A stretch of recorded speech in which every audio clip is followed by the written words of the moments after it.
आंदोलन शांतिपूर्ण तरीके से आगे बढ़ रहा होता है, रह रहकर उसमें से अगर इस तरह की खबरें सामने आएंगी तो जवाबदेही आप लोगों की बनेगी ही।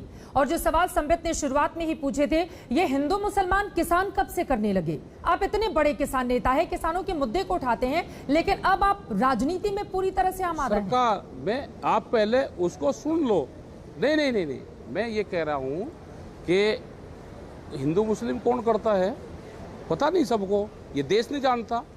आज उन पर लाठियां बरस रही है, आज उनको बीजेपी ज्वाइनिंग करवाई जा रही है, उन पर लाठी के दम पे वे कह रहे हैं कि वोट दो। जाकर देखो उत्तर प्रदेश में क्या हाल है। दूसरा ये है कि जो लड़की वाला मामला सिंघू उसका टिगरी बॉर्डर का है, हम लड़की के परिवार के साथ में खड़े हुए, हमने उसकी रिपोर्ट दर्ज करवाई। लड़की का पिताजी आज भी हमारे पास था यहाँ पे, और वो सुबह ही यहाँ से उधर गया, दिल्ली में ही है। उसमें एक अरेस्टिंग भी हुई। जो ये भी घटना हुई है, हमने सुबह भी कहा था, सरपंच से भी हमने बात करने की कोशिश करी, हम उसके परिवार के वहाँ पे भी जाना चाहते हैं। हमने पहले ही कहा कि दुखद घटना है, उसने सुसाइड करा तो भी दुखद घटना है, किसी ने उसको जलाया है तो दुखद घटना है। उसके खिलाफ जांच हो, पुलिस प्रशासन है उसके खिलाफ जांच करें। देश में धाराएं कानून हैं, हम पूर्ण रूप से पीड़ित पक्ष के साथ में हैं। और कोई भी अगर इस तरह की हरकत करेगा उसका वो व्यक्तिगत वो होगा, उसके खिलाफ संयुक्त मोर्चा खड़ा होकर पीड़ित पक्ष के साथ में खड़ा रहेगा हमेशा।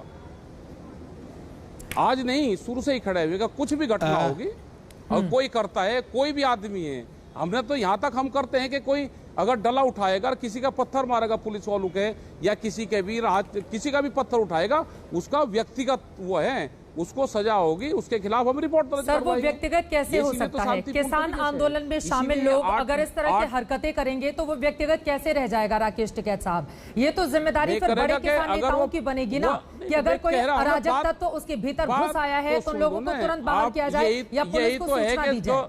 जो नहीं समझ रहे, मैं ये कह रहा कि यही तो समझने की बात है कि जो हम जिस भाषा में हम कहते हैं भाई वो भाषा आप समझते नहीं।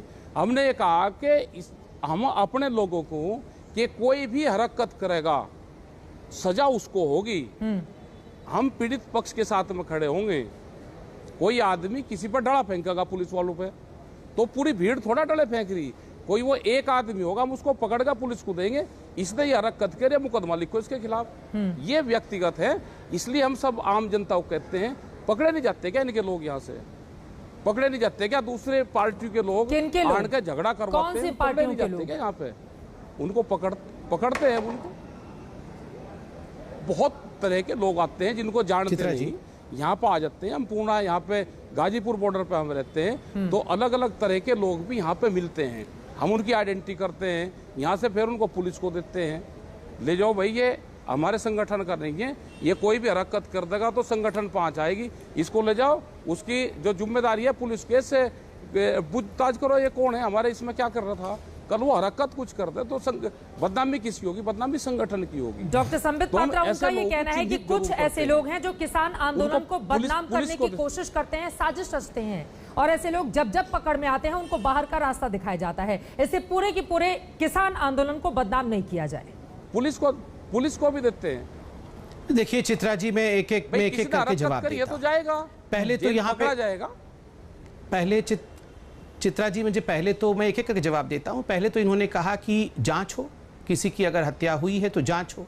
बिल्कुल जांच तो हो रही है। मैंने आज वल्लभगढ़ के एसएचओ उनके बयान को सुना, आपके चैनलों के ऊपर सुना। उन्होंने कहा एक व्यक्ति, कोई कृष्ण नाम का व्यक्ति है, वो अरेस्ट हो चुका है और उसने कन्फेस भी कर लिया है कि उसने जलाया है। दूसरा व्यक्ति कोई संदीप है जो फरार है। ये मैं टीवी चैनलों के माध्यम से जान रहा हूँ।